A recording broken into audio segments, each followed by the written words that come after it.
Well, oh, yeah, nice. Decorating. We did something. Hey. Nice. 2019, new me. Your Patreon dollars at work. Yes, well, okay, the Golden Globes happened last night, and that's pretty much all there is to say about it. Now, I could be mistaken. Oh, we're going to keep talking. Okay. I could be mistaken, Mandela effect and all that, but I'm pretty sure the Golden Globes were usually, historically, the fun awards show. I'm not like a normal awards show. I'm a fun awards show. Let's rap about it. Last night was just completely boring and mundane, with maybe just a few spots of fun throughout. We could pretty much sum up the entire award show in a minute or two, so I guess we'll just do that. Spider-Man Into the Spider-Verse justifiably won for Best Animated Motion Picture, shattering the Pixar streak. Because it was a goddamn masterpiece. Yes. Jeff Bridges gave one of the best acceptance speeches in award show history when he accepted the Cecil B. DeMille Award, which is essentially a Lifetime Achievement Award. Jim Carrey joked about being in the Sonic the Hedgehog movie after being asked to leave the movie section and move further back to where TV talent is seated as part of a bit. Christian Bale won for Best Actor in Musical or Comedy for his role as former Vice President Dick Cheney and thanked Satan for inspiration during his acceptance speech. The Church of Satan has since praised Bale for this, saying in a tweet, "To us, Satan is a symbol of pride, liberty, and individualism, and it serves as an external metaphorical projection of our highest personal potential. As Mr. Bale's own talent and skills won him the award, this is fitting. Hail Christian, hail Satan." I mean, I think he was just kind of doing it as a joke because Dick Cheney's a bad person. Yeah. Also, apparently, there's still people out there that don't know Christian Bale is from the United Kingdom. He's from Wales, Yeah. right? So whenever he talks, he's just like, wait a second, hold on. Oh, it's me, Christian Bale. Not only did he transform his body, he transformed his voice too. Oh, he also, apparently, in the past, he's made a habit of, like, for characters like Batman at junkets, he'll answer questions in his American accent. Yeah. So he's having fun with it. he's having a lot of fun. But it's almost like when there's an episode of The Simpsons where Bart is tasked with saying grace, and he says, "Dear God, we paid for this food ourselves, so thanks for nothing." And that's kind of what the Church of Satan is saying here. Yeah. So, cool. It's a fun church. Bohemian Rhapsody beat Black Panther to win Best Motion Picture Drama, a category that neither of them should have been nominated for, and a win that has resulted in the person running the movie news parody account Les Cinephiles having to cut his balls off. Yep, he did it. Now, before all of this, though, there was actress Chrissy Metz, who didn't realize her mic was still on after the red carpet coverage cut to Alison Brie, and whoops, she made an oopsie.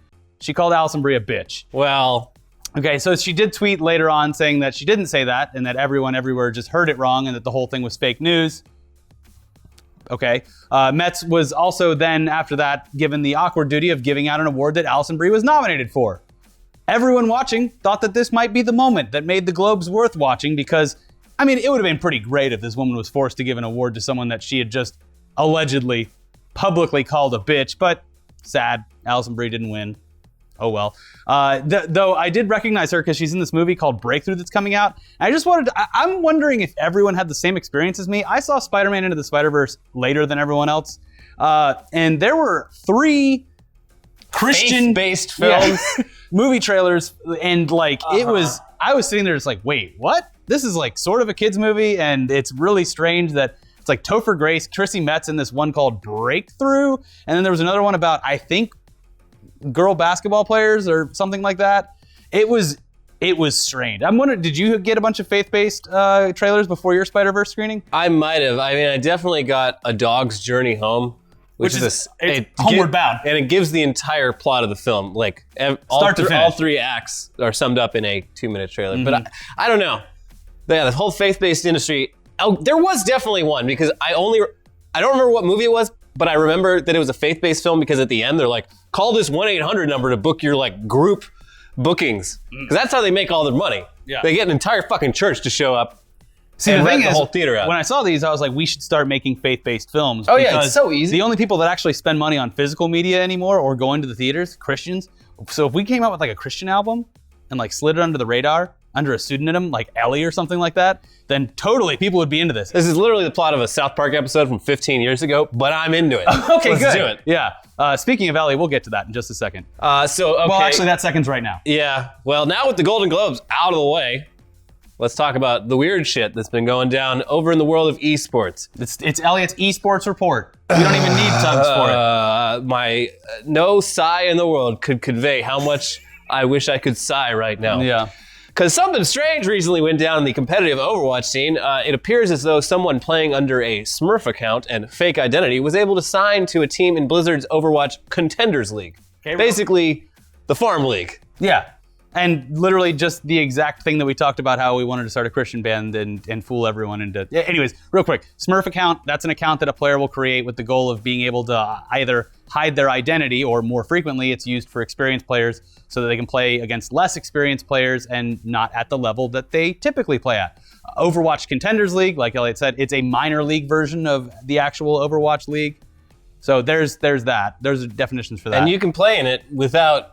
apparently being a real person. Sight unseen. You're signed. Yeah. Back in December of 2018, a girl gamer simply named Ellie was signed to a team called Second Wind. And for whatever reason, being a girl and a gamer, it still draws a lot of ire from certain parts of the gaming community. You know who you are. Yes. Couple this with the fact that basically no information existed about Ellie. She was reportedly the only player on the team who decided not to use their full legal name. And the account was, according to reports on outlets like .eSports, quote, a relatively low experience account for having such a high rank. Add all that up and you got a nice little conspiracy theory on your hands. Mm-hmm. Get out the tinfoil, boys. That tinfoil is going to cost you some bucks. Yes. Are you going to get the tinfoil in a loot box? We don't know. It could be rubber dog shit. One day after the announcement that she'd been signed, the Twitter account for Ellie posted some screenshots of a chat on a Discord server where the users indicated that we're going to do some doxing.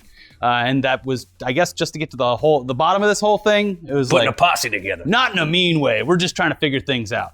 In an attempt to prove that she was who she said she was, there was a match or matches played with Ellie and the player who people thought was actually playing the Ellie character, which is someone named Punisher. This attempt at legitimacy was not well received, and there was a theory floated that someone was playing as Ellie while having a girl on comms to make it appear as though she was the one that was actually playing. Are you confused yet? Yes. Cool. Yes. Fuck. Well, after that stream, and with the speculation going on about whether or not Ellie was even a real person, getting to the point that a ton of outlets were actually covering the whole damn thing, now the team that had signed her just days before, Second Wind, they announced that Ellie was off the team, and they cited unforeseen reactions as the cause. I love the excuse of unforeseen reactions, because that's going to be a term that is used frequently in the future. Yeah, that's like Kevin Hart was removed from the Oscars because of unforeseen reactions. Yeah. Obviously, this announcement just threw the whole thing into overdrive now. The whole weird, dumb story. It's kind of starting to fall apart. So a player named Aspen from Cloud9 said... A girl gamer. A real girl gamer said during a Twitch stream that the whole Ellie persona was in fact a social experiment, and that the previously mentioned Punisher was the one behind the whole thing. What? Why? What are you doing? This whole story, yeah, we spoke about it before we started filming today, and the whole story, we're just like, why? What is the reasoning behind this? Like, it's literally... Is it... around the same time that the clips of Aspen exposing the Ellie persona as a fake were being posted, eSports consultant Rod Slasher Breslau, I hope I'm pronouncing that right, sorry Slasher, he began a Twitter thread with all of his findings regarding Ellie, where he states that, quote, Ellie has said in private messages to teammates in the last hour confirming she has not been the one playing. She is a 17-year-old girl but is not good at Overwatch. No Second Wind players or management knew. He then lists off multiple conversations that he's had with women from the community, all pointing to the fact that this Punisher dude was using the Ellie account as a smurf, that he'd actually tried to recruit some of them to play the role of Ellie, and that he'd had a lot of girls who speak on voice for him while he's playing. That person had also pretty obviously at this point been running the Ellie Discord and social media accounts. Why? At this point, it was pretty much certain that the conspiracy, ding ding, true. Yes. Take off your tinfoil. Ellie was completely made up and was just an account used by some weird dude to troll people into thinking that he was a girl for some reason. Mm-hmm. We're not sure why. No. Why he let it get to the point where he was signed to a team and still attempted to maintain the lie as if it would never get found out is anyone's guess. But the whole fiasco was finally confirmed by the team and Blizzard themselves over the weekend with a statement from a rep for Overwatch eSports confirming to .eSports that after investigating the matter, we found that Ellie was a fabricated identity and is a Smurf account created by a veteran player to obfuscate their identity. The owner of Ellie's account is a player with no current or prior involvement with any Overwatch contenders or Overwatch League team. Ellie was never formally submitted to the active roster of Second Wind and never played in a contenders match. 2019, baby. We're here. We're hitting the track, hoofs down. Yeah. So kicking up dust. the whole thing, again, it's very strange for a number of reasons. First of all, it just makes this dude Punisher seem like a total fucking weirdo. But it also had the effect of making the whole women in esports and women in gaming problem even worse within the community, because the people behind this technically successfully tricked multiple outlets into creating articles about how this Ellie girl was only being scrutinized because she was a girl, when in fact, the scrutiny was actually completely justified in this scenario. Although it looked to be a scheme that was hatched for this very purpose. But so this is basically like confirming a bunch of biases in the gaming community. Creating your own confirmation bias. It's a lot of stereotypes about girl gamers are being confirmed, but with the involvement of no women. It's just this Punisher guy reinforcing him, a man, reinforcing a bunch of stereotypes about girl gamers, which is kind of fucked up, if you ask me. Yeah. So this also, it shines a light on the complete lack of scrutiny when it comes to esports teams and the player they're signing. Yeah, that's another thing. Or does it? Because as pointed out by Jane, who is a fantastic Twitch streamer and does Overwatch gameplay analysis and some other stuff on their channel, he pointed this out. The captain of Second Wind posted a tweet about females not deserving to play in high-tier games back in December, and then deleted that tweet and apologized for it. And then the Ellie account came into existence one day later.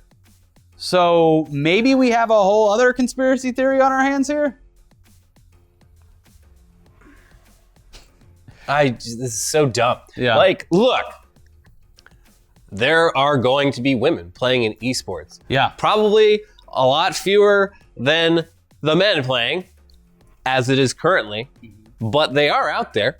And if they want to play, let them earn the right to do that without fucking thinking that it's got to be some weird conspiracy. Like, this is so dumb. It's like, it's already if you're a woman getting into like esports, like you're kind of going up against just a lot of like shit that is completely unrelated to how well you play the game. And this just throws so much more fuel on that fire. Yeah. That fucking sucks. Anyways, the start of this year has been anything but normal, and surprise, it's that way because it's just an extension of our already weird reality that we've been living in. It's actually 2016 part 4 right now. Now, we're sure that there's going to be more to come out of this, so stick with us, and we'll be here to try to explain things. I guess. I don't know. By the way, the government's still shut down. Trump's apparently going to address the nation on Tuesday night at 6 p.m., so we have that to look forward to. Yeah. Hey, I'm on the edge of my seat every second of every day, and it's killing me. Are you enjoying it? No. I want off Mr. Toad's Wild Ride. Yeah. Watch the new episode of Idiots Watching Anime. We watched JoJo's Bizarre Adventure with our buddy Dan Casey, and we had some questions. He tried to answer them. Yeah. But it was definitely a bizarre adventure. It's a very bizarre adventure. We also have a new episode of Weekly Weird News. Please check out the links below to join the Patreon, become a paying member of everyone knows January's tough on YouTube. To become a paid member of the channel over on Patreon, or click the join button below the video to join as a YouTube member and get those cool metal hands. And we'll see you soon. We'll see you real soon. Back on track.